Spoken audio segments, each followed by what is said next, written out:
Okay guys, so thank you for tuning in and happy Tingin mo ng November.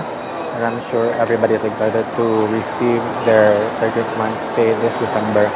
And I'm here today at SM Appliance Center to check on some deals na available sa ilahang mga appliances. So let's check it out. Every single day, I'm gonna make something great.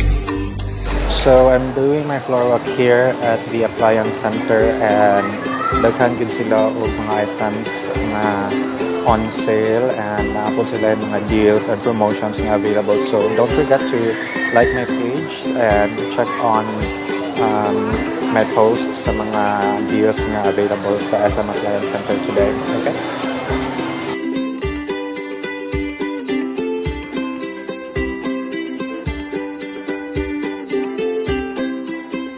I've learned nga daghan jud ang ganahan or nagplan mo palit og refrigerator this December once their 13th month pay is released.